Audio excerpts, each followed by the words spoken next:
導航咗咁多集，呢集就交個時間俾我哋研究人工智能喺放射治療當中點樣應用嘅博士生，帶大家參觀佢經常用到嘅教研設施啦。大家好，我係程志峰，係理大醫療科技及資訊學系嘅博士生。依家你哋見到嘅就係我哋放射治療設計及模擬治療實驗室，主要係俾我哋讀緊放射治療本科嘅同學喺出醫院實習之前就熟練各項放射治療相關嘅儀器。實驗室有齊香港公營同私營醫院用緊嘅放射治療同影像系統，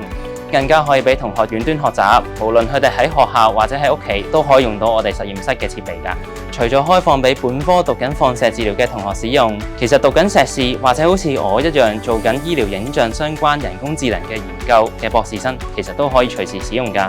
我哋嘅同學由第一日上堂開始就已經用緊同公營或者私營醫院同一套嘅放射治療系統，無縫銜接佢哋嘅實習同埋畢業之後嘅工作。呢度嘅設備更加可以用到我哋自主研發嘅人工智能系統，幫我哋更準確分析數據，